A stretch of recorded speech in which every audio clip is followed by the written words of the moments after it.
अमीर बहन बनी सौतन। शेफाली अपने पति का हाथ सलोनी के हाथों में दोनों को करीब बैठे हुए देखकर कहती है। यकीन नहीं होता मुझे कि मेरी अपनी बहन और मेरा पति एक साथ इस तरह मिलेंगे। सलोनी, तू मेरी सौतन बन जाएगी, ये मैंने कभी नहीं सोचा था। आखिर क्यों तुम दोनों ने मेरे साथ ऐसा किया? दीदी, आप गलत समझ रही हो। हाँ शेफाली, तुम गलत समझ रही हो। हमारे बीच ऐसा कुछ भी नहीं है। तुम तो मत ही बोलो, शर्म करो। एक बच्चे के बाप होकर तुम ऐसे कैसे कर सकते हो? आखिर ये सब क्या था? एक बहन अपनी बहन के खिलाफ होकर इस तरह की बातें क्यों कर रही थी? क्या सच में शेफाली को इन दोनों ने मिलकर धोखा दिया था या बात कुछ और थी? ये जानने के लिए आपको कहानी में कुछ समय पीछे जाना होगा, जहाँ शेफाली की शादी विराट से हुई थी, जो कि गरीब था। वहीं दूसरी बेटी सलोनी पढ़ाई करने के लिए शहर चली गई, जहाँ उसने शहर के तौर तरीके, रहना सहना, बर्ताव बात करना, हर चीज गांव की छोड़कर शहर की अपना ली। साथ ही साथ पार्ट टाइम जॉब भी किया करती थी। एक दिन गौरव अपनी पत्नी सलोनी के साथ बाजार गया था। उसका मिजाज थोड़ा अलग था। बाहर जाते ही लड़कियों को निहारने में मशगूल हो जाता था। भैया, टमाटर कैसे दिए हैं? मैडम 40 रुपए किलो है। अच्छा, दे दो। शेफाली सब्जी वाले से सब्जियां लेकर गौरव से कहती है, पर वो इधर उधर ताड़ने में मशगूल था। गौरव, आप सुनते क्यों नहीं हैं? मैं कब से आवाज लगा रही हूँ। सब्जी पकड़ लीजिए, बहुत ज्यादा भारी है। आप इधर उधर देख रहे हैं। हाँ हाँ, पकड़ता हूँ। अब माफ करना, मैं थोड़ा बाजार की चीजों को निहार रहा था। निहार लिया हो तो आगे चलते हैं, जरूरी सामान लेना है। दोनों बाजार में आगे की ओर बढ़ते हैं, जहाँ गौरव के सामने शॉर्ट ड्रेस में चश्मा लगाए एक लड़की गुजरती है, जिसे देखकर वो मन ही मन कहता है, आय हाय, क्या रापचिक माल है यार। काश ऐसी लड़की मेरी वाइफ होती। Super beautiful. क्या आंखें हैं, क्या एटीट्यूड है, और क्या मोरनी की तरह कैसे चल रही है।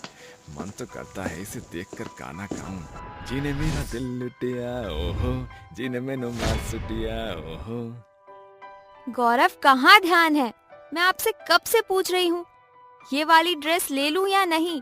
मुंडी हिलाकर अब किसे ताड़ रहे हैं? कुछ नहीं। मुझे कहीं से गाना सुनाई दे रहा था, तो वही सुनकर थिरक रहा था। और हाँ, पैसे नहीं है तो ज्यादा खर्च मत करो। अभी अभी मेरी सैलरी आने में 15 दिन बाकी है। अरे कभी तो कुछ दिला दिया करो। तुम जानती हो ना, तुम्हारी शादी मिडिल क्लास आदमी से हुई है, तो अपने ख्वाबों को कम सजाया करो। जितना होगा उतना कर दूंगा। ये बोलकर गौरव उसे घर ले आता है।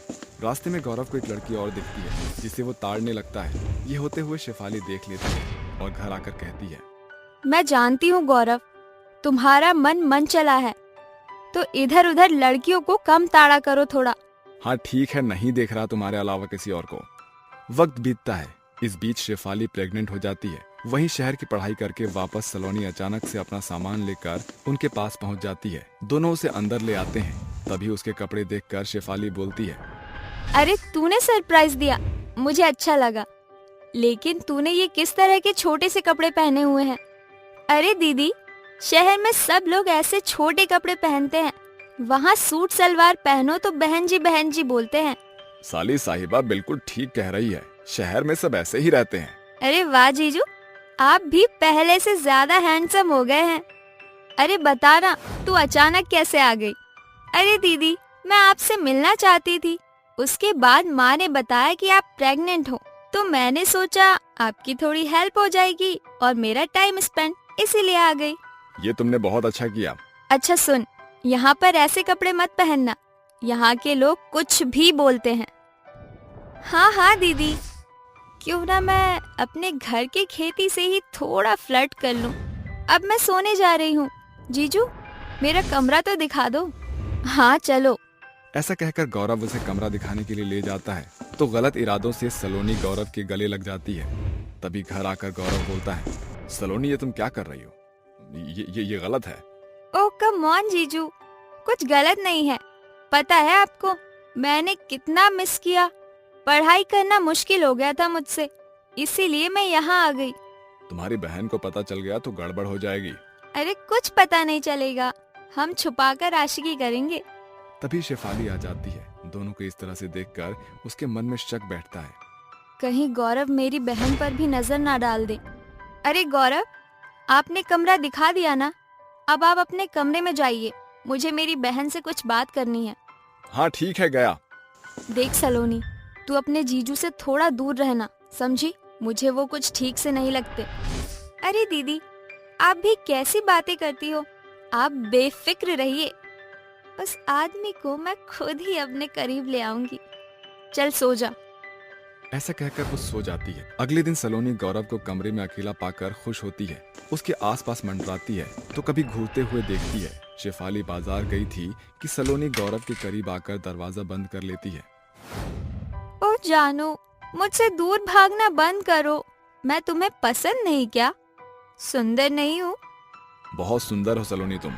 तुम्हारे करीब आने को दिल करता है, पर तुम्हारी बहन के बारे में सोचकर पीछे हट जाता हूँ। अरे इतना मत सोचो, वैसे भी मेरी बहन भोली है। देखो, मेरे पास कुछ पैसे भी हैं, चाहो तो ले लो, साथ में मुझे भी ले लो। थोड़ा सा प्यार ही तो मांगा है।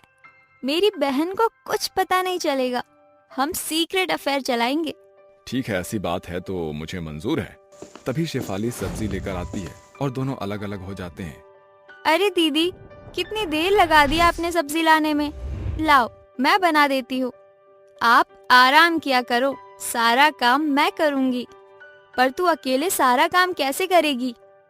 दीदी, जरूरत पड़ने पर मैं जीजू को बुला लूंगी, पर आप आराम कीजिए। हाँ हाँ शेफाली, वैसे भी इसे नमक मिर्च डालना सही से आता कहाँ है, मैं सिखा दूंगा। ऐसा बोलकर दोनों रसोई में चले जाते हैं, जहाँ दोनों एक दूसरे की आंखों में डूबे रहते हैं। काम करते वक्त गौरव उसके हाथ को पकड़ लेता है। दोनों की आशिकी इस तरह चलती रहती है और शेफाली को कुछ पता नहीं चलता। साथ ही उसके 9 महीने पूरे हो जाते हैं और वो एक प्यारी सी बेटी को जन्म देती है, जिसे दोनों घर ले आते हैं। गौरव, देखो ना, हमारी बेटी कितनी सुंदर और प्यारी है। हाँ बिल्कुल, तुम पर गई है। मुझे तो यकीन नहीं हो रहा है कि मैं पिता बन गया हूँ। कर लीजिए यकीन गौरव जीजू, मैं भी मासी बन गई हूँ ना।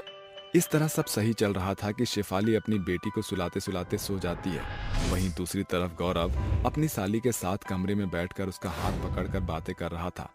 शेफाली की बेटी उठ जाती है तो शेफाली भी उसे चुप कराने के लिए उठती है। जहाँ उसे गौरव दिखाई नहीं देता और उसे ढूंढते ढूंढते वो अपनी बच्ची को लेकर उनके पास पहुंच जाती है और दोनों को एक साथ देखकर कहती है, ये सब क्या है? मेरे पीठ पीछे आप दोनों ये सब कर रहे थे और मुझे पता भी नहीं चला। मेरी बहन मेरी सौतन बन गई। आखिर क्यों किया ये सब? दी, ऐसा कुछ भी नहीं है, ये तो बस ऐसे ही आए थे। हाँ, वो सोई नहीं थी ना। अपना नाटक करना बंद कीजिए दोनों के दोनों। सब मैंने अपनी आंखों से देख लिया है। क्यों गौरव, क्या कमी रह गई थी मुझमें जो तुम्हें मेरी बहन का होना पड़ा? शेफाली, मैं ऐसा नहीं करना चाहता था। मानता हूँ गलत था, पर ये सब इसी ने मुझसे करवाया है। मैं बहक गया था, इसने मुझे पैसों का लालच दिया। छी सलोनी, तू इतना गिर गई? पैसे देकर तूने अपने जीजू को? छी, शर्म नहीं आई तुझे? अरे दीदी, इसमें शर्म की क्या बात है? पैसे फेंके तो कौन अपना गुलाम नहीं बनता। मैंने भी गौरव जीजू के साथ यही किया। इसका मतलब तुमने मेरा इस्तेमाल किया और मैं सच में इसे प्यार समझ रहा था। क्या? तेरी हिम्मत कैसे हुई ये सब करने की? ऐसा बोलकर शेफाली उसे एक तेज का चाटा मारती है। गौरव, तुमने तो मेरा भरोसा ही तोड़ दिया है। मैं अपने बच्चे को लेकर हमेशा के लिए चली जाऊंगी और तुमसे तो मेरा कोई नाता नहीं है। सलोनी, निकल जा मेरे घर से। शेफाली की बात सुनकर सलोनी वहां से सामान उठाकर चली जाती है। नहीं नहीं शेफाली, ऐसा मत करो। देखो, मुझे बहुत पछतावा है। तुम दोनों से मैं बहुत प्यार करता हूँ। तुम दोनों के बिना मैं नहीं रह पाऊंगा। एक आखिरी मौका देकर मुझे माफ कर दो प्लीज। मैं बहुत अच्छा पति और पिता बनकर दिखाऊंगा। ठीक है, मैंने आपको माफ किया, मगर आपने दोबारा ये सब किया तो मैं घर छोड़कर चली जाऊंगी। इस तरह शेफाली अपने पति को माफ करके उसके साथ खुशी खुशी रहती है। वहीं कुछ दिन बाद उसकी बहन भी पछता कर उनसे माफी मांगकर वापस शहर चली जाती है। सास लाई बहू की सौतन। रात का समय होता है। पार्वती अपने कमरे में गहरी नींद में सो रही होती है। तभी दरवाजे पर जोर जोर से दरवाजा खटखटाने की आवाज आती है, जिसकी वजह से पार्वती की नींद खराब होने लगती है। ओहो, कौन है इस समय? भला ये कोई समय है घर पर आने का? पार्वती नींद में उठना बिल्कुल नहीं चाहती थी, लेकिन तभी दरवाजा फिर से पीटने की आवाज आती है, जिसकी वजह से उसे ना चाहते हुए भी दरवाजा खोलने के लिए जाना पड़ता है। हद ही हो गई, इतनी रात को मेरा ही दरवाजा पीटने के लिए मिला था। जैसे ही पार्वती दरवाजा खोलती है, दरवाजे पर उसका बेटा राहुल एक लड़की के साथ खड़ा होता है, जिसे देखकर पार्वती राहुल से कहती है, अरे राहुल, ये क्या, इतनी रात के समय तू अमेरिका से वापस लौटा है? और ये अमेरिका की गोरी मैडम तेरे साथ क्या कर रही है? कहीं ये अपना घर छोड़कर तेरे साथ भागकर तो नहीं आ गई? अरे नहीं नहीं, जेनी मेरे साथ भागकर नहीं आई, मैं ही उसे भगा कर लाया हूँ। हे भगवान, ये क्या कह रहा है तू? राहुल, ये तो एक अंग्रेज है, तू इसे भगाकर कैसे ला सकता है? अरे माँ, जेनी मेरा सच्चा प्यार है, मैं इसे बहुत प्यार करता हूँ, इसलिए हम दोनों अमेरिका से भागकर यहाँ आ गए हैं। मैं इसे वहाँ से भगा कर लाया हूँ और मैंने इससे शादी भी कर ली। हे भगवान, क्या मैंने तुझे ये सब करने के लिए अमेरिका भेजा था? अरे बेटा, मैंने तो तुझे पढ़ाई करने के लिए अमेरिका भेजा था, ना कि अमेरिका की गोरी भगाने के लिए। राहुल जेनी को लेकर घर में चला आता है। तभी पार्वती कहती है, अरे राहुल, ये गोरी मेरी बहू नहीं बन सकती। अरे मैं इसे क्या कहूँगी, इसे तो हिंदी भी नहीं आती। सासू माँ, मेरे को हिंदी आता है, प्रणाम सासू माँ। देखा ना आपने, संस्कार तो इसमें मैंने कूट कूट कर भरे हैं। अरे आप चिंता मत करो, ये आपकी सभी बातों को समझेगी। मैंने थोड़ी बहुत हिंदी से समझा दी है। चलो जेनी, तुम्हें अपना कमरा दिखाता हूँ। Okay darling, bye bye. Mom, good night. Rahul Jenny को अपने साथ ले जाता है। वहीं दूसरी तरफ बेचारी पार्वती सोफे पर बैठी हुई अपने मन में सोचने लगती है, हे भगवान, अब मेरा क्या होगा? मैं तो एक सुशील और संस्कारी बहू चाहती थी, लेकिन इस अंग्रेजन ने तो मेरे घर पर आकर तुरंत काबू कर लिया है। और देखो तो सही, मेरा बेटा इतना मजनू हो गया है कि सीधा उसे अपने कमरे में ले गया। मुझे ही कुछ करना होगा। अगले दिन जैसे ही सवेरा होता है, पार्वती रसोई में नाश्ता बना रही होती है। तभी जेनी वहां पहुंच जाती है और पार्वती से कहती है, good morning mom, what are you doing? अरे रे, ये सुबह सुबह मेरे ऊपर अंग्रेजी झाड़ने आ गई। अरे मेरी माँ, चली जा यहाँ से, मुझे आराम से नाश्ता तो बनाने दे। If you agree, so I can make breakfast for you. Jenny की अंग्रेजी सुनकर पार्वती को कुछ भी समझ नहीं आता, जिसके बाद वो अपने बेटे राहुल को चिल्ला कर बुलाती है, राहुल, राहुल, कहाँ है तू? जल्दी आ। अरे इस अंग्रेजन मैडम को देख, मुझसे क्या कहे जा रही है। तभी राहुल अपनी माँ पार्वती की आवाज सुनकर उसके पास पहुंच जाता है और उससे कहता है, अरे माँ, क्या हुआ? चिल्ला क्यों रही हो? तेरी अंग्रेजन बहू मुझे यहाँ खाना बनाने ही नहीं दे रही है। जा जल्दी से इसे ले जा, नहीं तो मैं इसका कत्ल ही कर दूंगी। रिलैक्स माँ, मैं अभी जेनी को यहाँ से ले जाता हूँ। Come Jenny, mom is making breakfast right now, don't disturb my mom, and we have some time now, so we both can take shower. हाँ, ओके डार्लिंग। राहुल जेनी को अपने साथ ले जाता है, जिसके बाद पार्वती अपने आप से कहती है, बहुत हुआ, मैं इसे अपने घर में और सहन नहीं कर सकती। नाश्ता बनाने के बाद पार्वती अपने घर अपनी दोस्त गायत्री की बेटी राधा को बुलाती है और उसे समझाती है, अरे बेटी, अब तुझे क्या बताऊं, मेरे बेटे के ऊपर इस अंग्रेजन चुड़ैल ने काबू कर रखा है। ये यहाँ मेरे बेटे की प्रॉपर्टी को हड़पने के लिए आई है। तू मेरा एक काम कर दे और इस अंग्रेजन मैडम से मेरे बेटे को दूर कर दे। तू अपने जाल में मेरे बेटे को फंसा ले, उसके बाद तुम दोनों की शादी कर दूंगी और तू मेरी बहू बन जाइयो। आप चिंता मत कीजिए, मैं राहुल जी को इस अंग्रेजन औरत के हाथ में फंसने नहीं दूंगी। उस दिन के बाद से राधा पार्वती के घर में ही रहने लगती है। जब भी राहुल अकेला होता या कुछ काम कर रहा होता तो राधा उसके पास चली जाती। लेकिन इस बात से जेनी को कोई फर्क नहीं पड़ता, क्योंकि अमेरिका में ये सब नॉर्मल होता है। एक दिन रात के समय राहुल छत पर टहल रहा था। तभी राधा भी छत पर पहुंच जाती है और उसे अपनी मीठी चुपड़ी बातों में फंसाने लगती है। देखिए ना, हमारा इंडिया कितना अच्छा है, सबके अंदर इतने प्रेम और भावना होती है। वहीं ये अमेरिका वाले लोग, इन्हें तो रिश्तों के बारे में कुछ पता ही नहीं होता, निभाना तो बहुत दूर की बात है। राहुल बड़े ही ध्यान से राधा की बातें सुनने लगता है।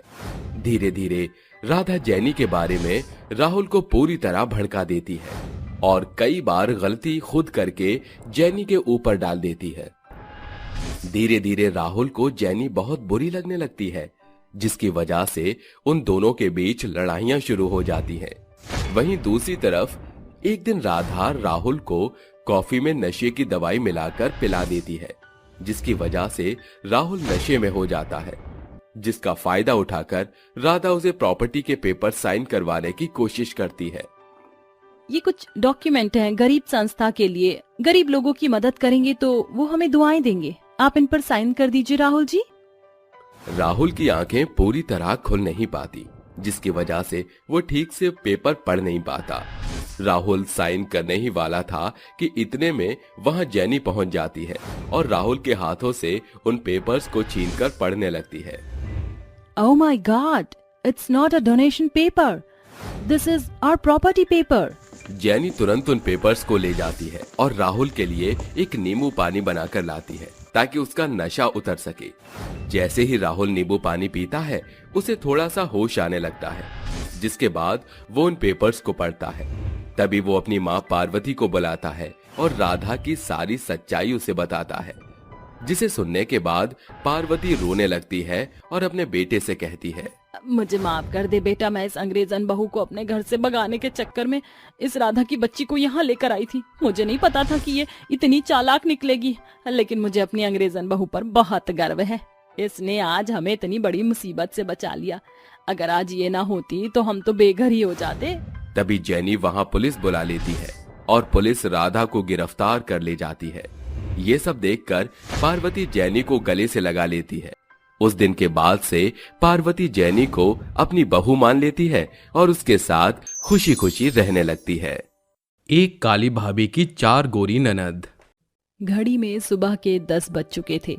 कलावती की चारों बेटियां स्नेहा, श्रुति, गरिमा और गिन्नी खाने की मेज पर बैठी हुई चम्मच और कांटे बजाते हुए चिल्ला रही थी, हमारी मांगे पूरी करो, पूरी करो, पूरी करो, हम भूखों को खाना दो, खाना दो, खाना दो। इतने में उनकी माँ कलावती बेलन लिए हुए गुस्से में बुदबुदाती हुई हॉल में आकर कहती हैं, जब देखो मेरी ये बेगैरत बेटियां घर को अनशन के मैदान में बदल देती हैं।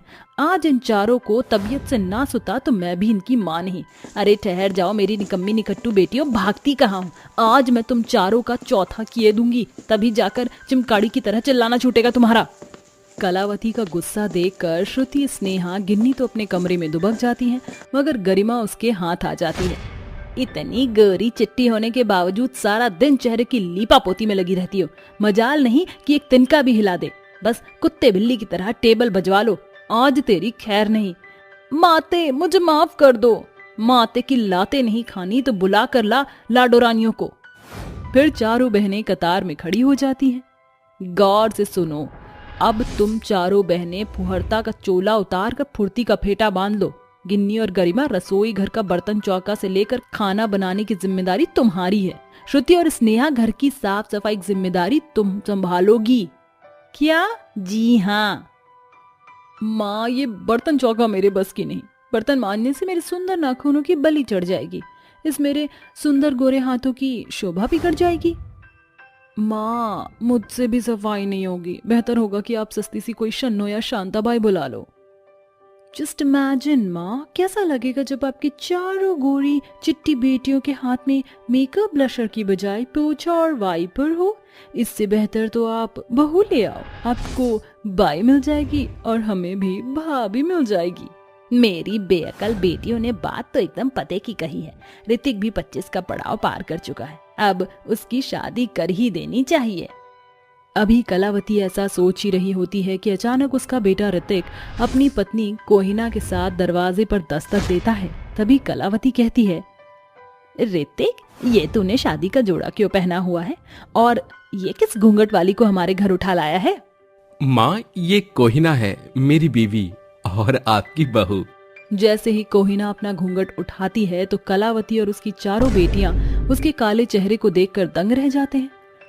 और तभी उसकी चारों गोरी ननद उसे नीचा दिखाने के लिए बोल पड़ती हैं, अरे कोहिना है या कोयला है?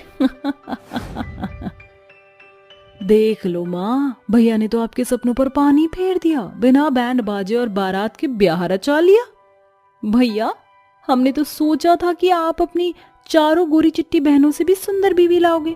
दुनिया भर में एक से एक लाजवाब लड़कियां हैं, फिर भी आपने इस काली को घरवाली बना लिया। अरे बंद करो तुम चारों अपनी बेढंग की बातें। अरे क्या गलत कह रही है तेरी बहनें? अरे कभी हंस के साथ कौवे का मेल देखा है? जब आस पड़ोस वालों को पता लगेगा तो ताने कसेंगे।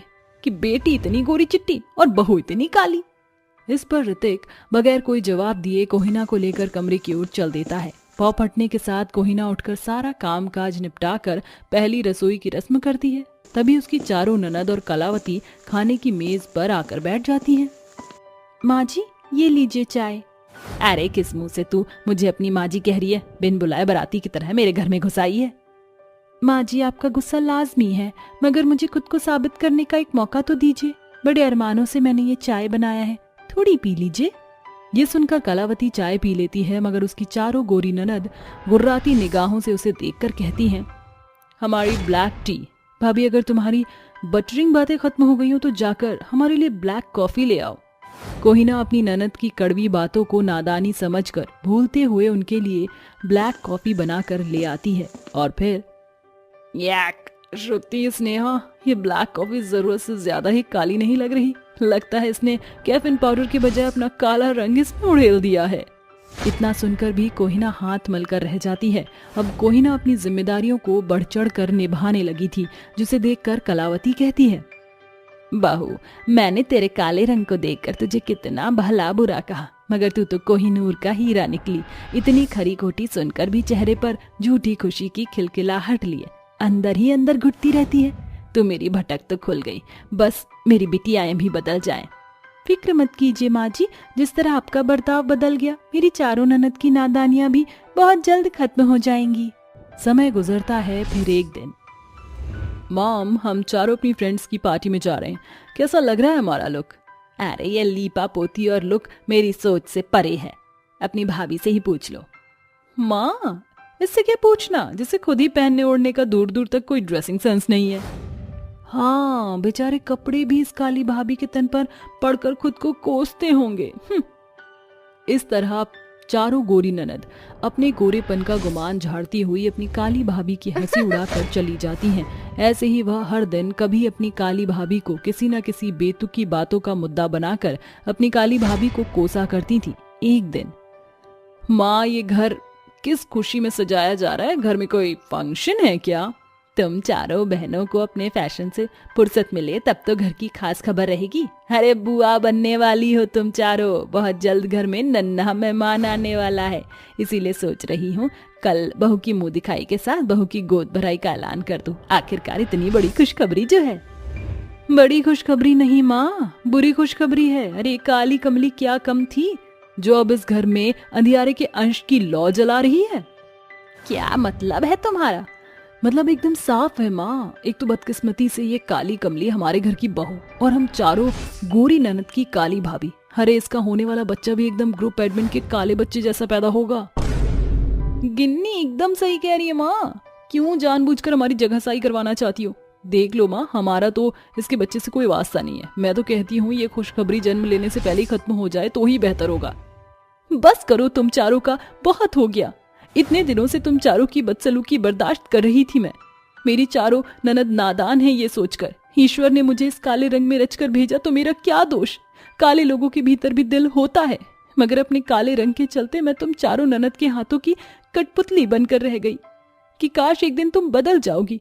मगर मैं ये नहीं जानती थी कि मेरे कालेपन के चलते तुम चारों मेरे होने वाले बच्चे को मौत का कौर करने की बात आसानी से कह दोगी।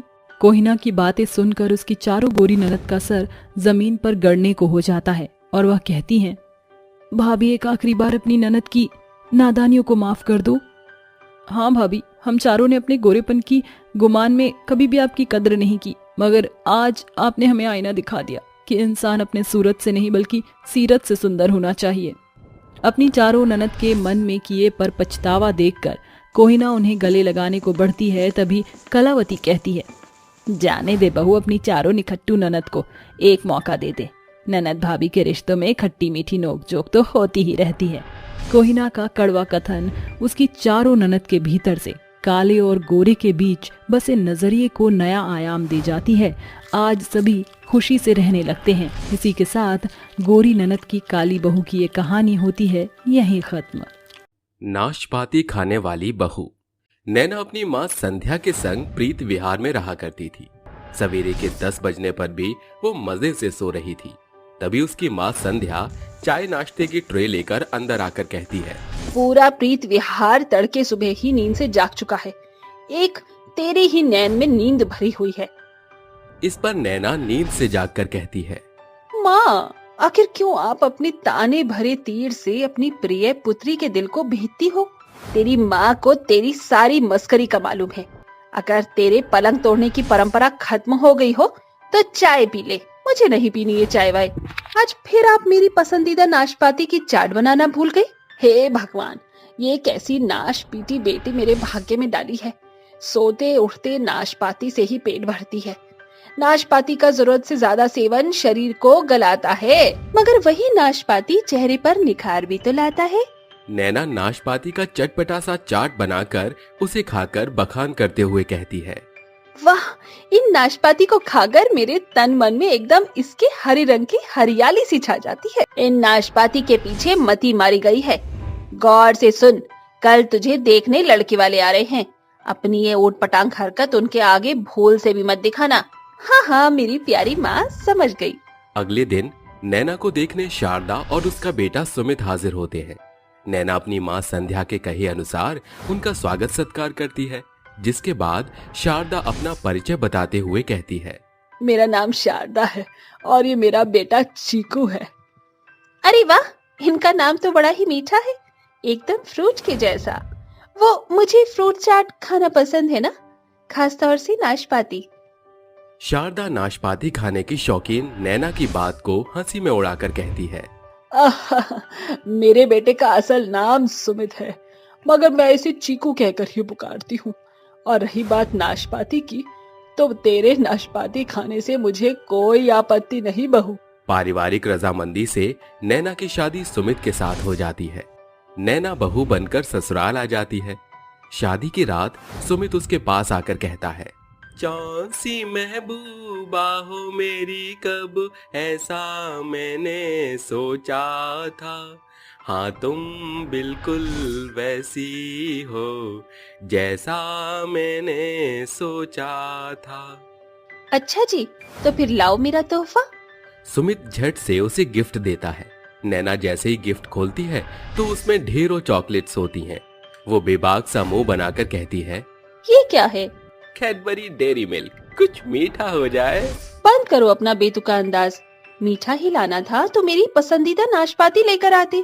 चलो अभी इसी वक्त मेरे लिए नाशपाती लेकर आओ, मुझे नाशपाती खाने की क्रेविंग हो रही है। ये सुनकर सुमित नैना से प्यार भरे अंदाज में कहता है, बेबी, एक नाशपाती खाने के पीछे तुम क्यों अपने पति के अरमानों को नाश करने पर तुली हो? हाँ, मैं कल तुम्हारे लिए नाशपाती ले आऊंगा, पक्का। अपनी वाइफ की फरमाइश में तुम एक नाशपाती नहीं ला सकती? नाशपाती न मिलने पर नैना गुस्से का गुबार बनाकर मुंह फुलाए सो जाती है। कुछ घंटों बाद, इतनी जल्दी सुबह हो गई?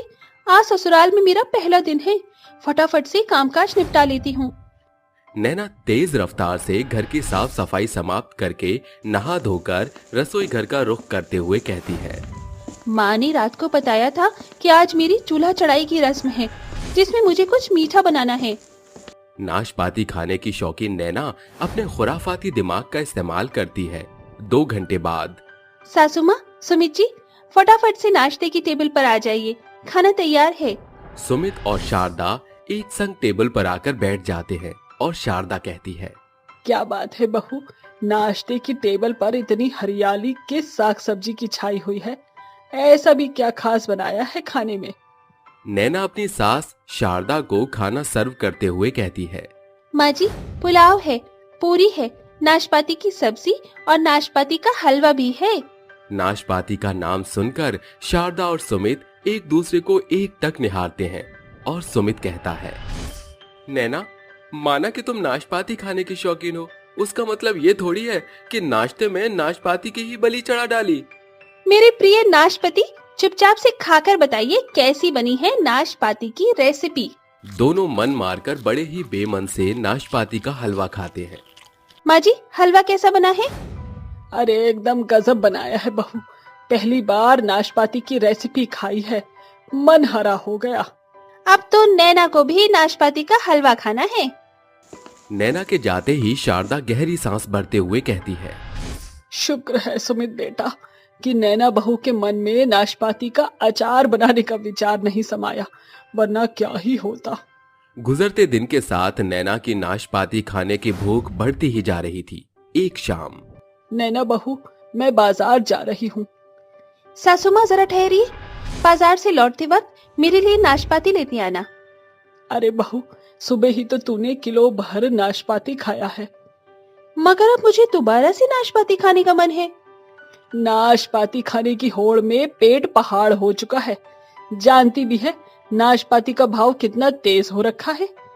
ठीक है माँ जी, 1 किलो न सही तो मेरे लिए पाव भर ही नाशपाती ले आना। अब तो मैं आपको कॉपरेट कर रही हूँ। अब तो मुझे ऐसा प्रतीत हो रहा है जैसे मेरी ये बेढंगी बहू का नाशपाती खाने की बुरी लत घर के खजाने को नाश करके ही खत्म होगी। हर एक दिन नैना कभी नाशपाती की चाट खाती, तो कभी उसका हलवा, तो कभी कुछ और। नैना बहू, ये क्या दिन भर गाय भैंस की तरह जुगाली किए रहती है? कब छूटेगी तेरी ये जरूरत से ज्यादा नाशपाती खाने की आदत? ये सुनकर नैना सोफे पर खड़ी होकर नाशपाती को ऊंचा उठाकर कहती है, चाहे दुनिया इधर की उधर क्यों ना हो जाए सासू माँ, नाशपाती नैना का था, है और रहेगा। हे प्रभु, अब आप ही कुछ करो। ऐसे ही कुछ दिन और गुजर जाते हैं। एक रोज नैना पूरे घर में अकेली होती है। तभी एक बार फिर उसे नाशपाती खाने का मन होता है। अरे, सुबह ही तो मैंने पेट भरकर नाशपाती खाया था। इस पल तो घर में कोई है भी नहीं। एक काम करती हूँ, खुद ही बाजार चली जाती हूँ। नैना पैसे लेकर एक फ्रूट की दुकान पर आती है, मगर उसे नाशपाती कहीं नजर नहीं आती। एकाएक नाशपाती का नाम उसकी जुबान से दूर हो जाता है। तभी दुकानदार कहता है, अरे कहो मैडम जी, क्या चाहिए? ओफो, क्या नाम? तो भूल गई। वो अब कैसे बताऊं कि मुझे क्या चाहिए? भैया, मुझे वो चाहिए जो एकदम हरा हरा होता है। ये सुनकर दुकानदार सिर खुजाकर कहता है, अरे ऊ का कोनो नाम तो होई। अरे कैसे समझाऊं मैं आपको? हाँ, जैसे पोटैटो फीवर को आलू बुखारा कहते हैं, उसको इंग्लिश में क्या कह सकते हैं? नैना आंखें बंद करके सोचने लगती है।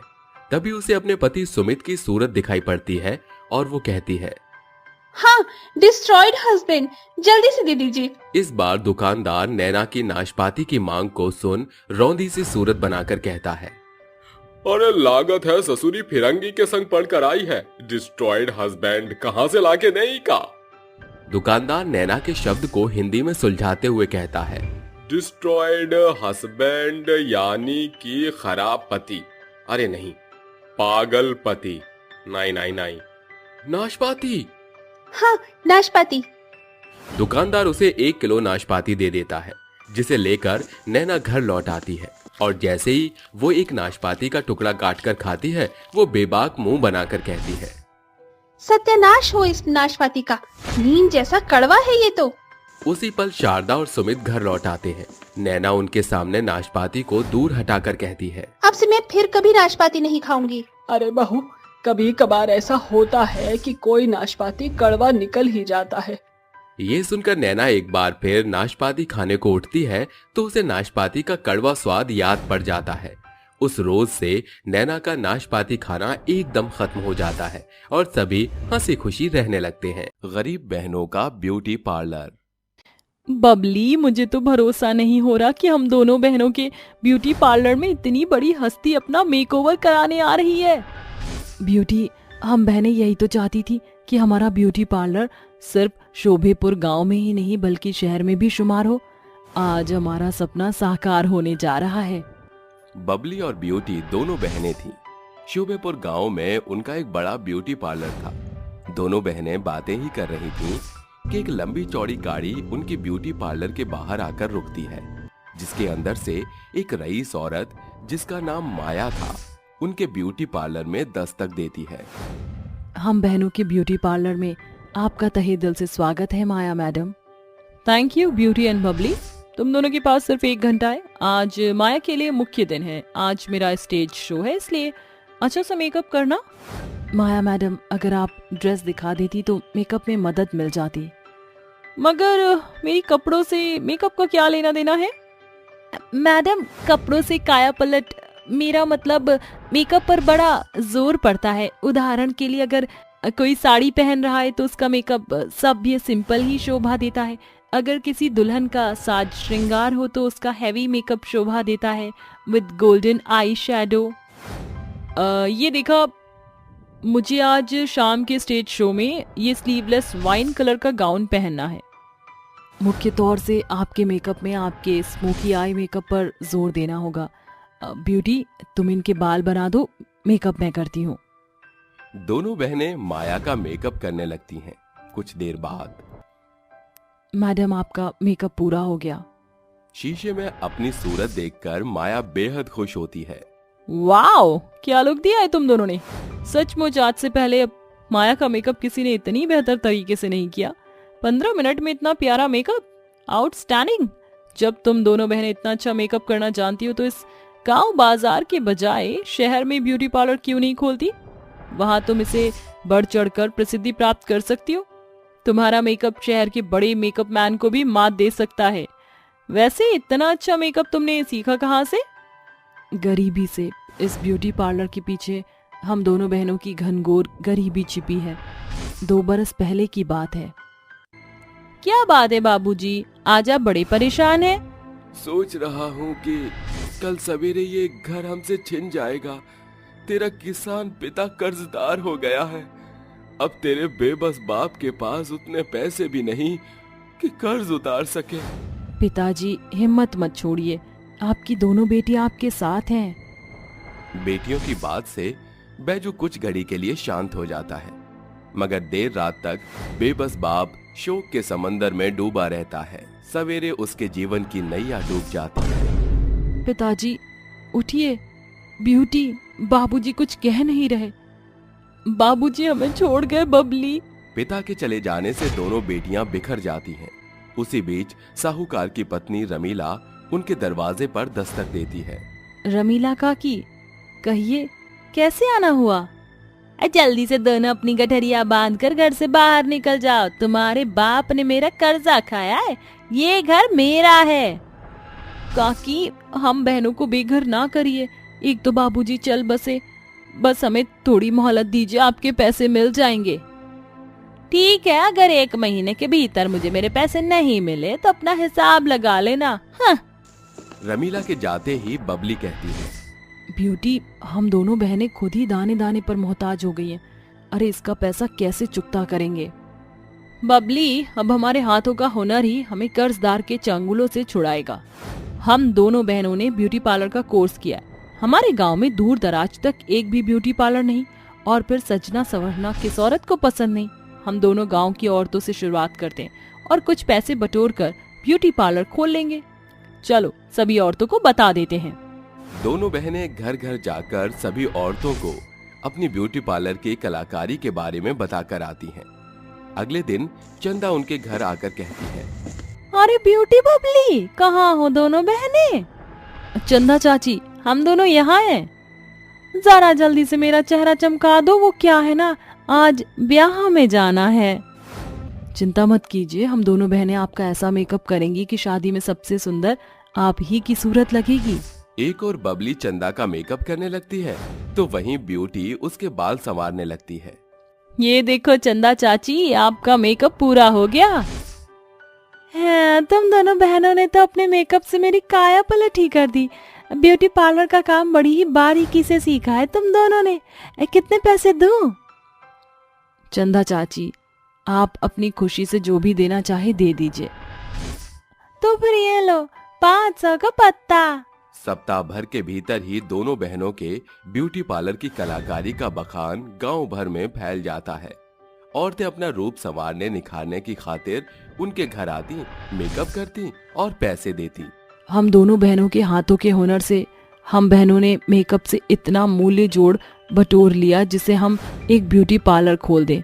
सोचो, अगर गांव में हमारे ब्यूटी पार्लर के काम में इतनी कमाई हो सकती तो अगर हम यही ब्यूटी पार्लर बीच बाजार में खुल जाए तो अलग अलग गांव की औरतें भी वहां आकर मेकअप करवा सकती हैं। किए गए मेकअप से कमाया मूल्य से वो ब्यूटी और बबली नाम से एक पार्लर की ओपनिंग करती हैं। वो आने वाली पहली युवती सरपंच की बेटी रोशनी थी। रोशनी, तुम हमारे पार्लर में? वो मुझे अपनी शादी की प्री ब्राइडल लुक की फोटोग्राफी और ब्याह के दिन ब्राइडल मेकअप करना है। तुम दोनों बहनों से बेहतर कोई और कहाँ मेकअप करना जानता है। रोशनी, प्री ब्राइडल और शादी के दिन वाले ब्राइडल के लिए हम दोनों बहनें 25,000 रुपए लेंगी। उसमें तुम्हें एक पैकेज मिलेगा जिसमें thread, bleach, hair wash, facial, wax इत्यादि शामिल होगा और मेकअप में full bridal body polish plus makeup होगा। अरे ये तो सुनहरा ऑफर है, चलो फिर मुझे सजाना शुरू कर दो। दोनों बहनें रोशनी का मेकओवर करती हैं, जिससे उन्हें बड़ी बेहतर कमाई हाथ लगती है। सचमुच तुम दोनों बहनों के ब्यूटी पार्लर की मुख्य तौर से मेकअप की बारीकियां ही हैं, जो औरतों के बीच सुर्खियां बटोर रही हैं। ऐसे ही दिन सप्ताह और सप्ताह महीने के मंजर में बदलता जाता है। दोनों बहनों का ब्यूटी पार्लर उन्हें फर्श से अर्श पर पहुंचा देता है। ब्यूटी, हम दोनों बहनों के ब्यूटी पार्लर के बलबूते हम बहनें कर्जे से उबर चुके हैं। आज हम दोनों बहनें जो कुछ भी हैं अपने ब्यूटी पार्लर की बदौलत ही हैं। हमारा ब्यूटी पार्लर अब हर एक गांव में अपनी छवि छाप छोड़ चुका है। हमें वर्कर की जरूरत है, क्यों ना हम अपने गांव की बेबस बेसहारा औरतों को अपने ब्यूटी पार्लर में ही रोजगार दें, जिससे वह कमाई के साथ साथ हाथों की कलाकारी भी सीख जाएंगी। हाँ, ये सोच बेहतर है। दोनों बहनें अपने गांव की बेसहारा औरतों को अपने ब्यूटी पार्लर में काम देती हैं, जिससे गांव उनकी खूब सराहना करता है। इस तरह हम दोनों बहनों ने अपने ब्यूटी पार्लर के बलबूते घनघोर गरीबी को अपने मेकअप की कला से मात दी। वाकई तुम दोनों बहनों का बुलंद हौसला सराहनीय है। देखना वो दिन दूर नहीं जब तुम्हारे मेकअप का मुकाबला बड़े बड़े मेकअप आर्टिस्ट के लिए करना मुश्किल हो जाएगा। ये लो मेकअप के पैसे। माया दोनों बहनों के मेकअप और उनके ब्यूटी पार्लर का खूब बखान करती है और उन्हें मेकअप के पैसे चुकाकर चली जाती है, जिसके बाद अंत में उनके ब्यूटी पार्लर में रमीला दस्तक देती है। ब्यूटी बबली, अंदर आने की इजाजत है? क्यों नहीं रमीला काकी, आइए। मुझे तो लगा मैंने उस रोज तुम दोनों बहनों के साथ बुरा बर्ताव किया था, तुम मुझे दरवाजे से ही खदेड़ दोगी। अरे काकी, वो बातें तो हम दोनों बहनों ने कब की बिसार दी। बीती बातों को भूल जाने में ही भलाई है। बिटिया, जरा मेरा सुंदर सा साज श्रृंगार कर दो। दोनों बहनें रमीला का सुंदर मेकअप करती हैं, जिसे देखकर रमीला कहती है, इतना सुंदर श्रृंगार किया है तभी तो सब गांव की औरतें तुम दोनों बहनों की ब्यूटी पार्लर का बखान करते हुए नहीं थकती। इसी के साथ बबली और ब्यूटी बहनों के ब्यूटी पार्लर की ये कहानी यहीं खत्म होती है।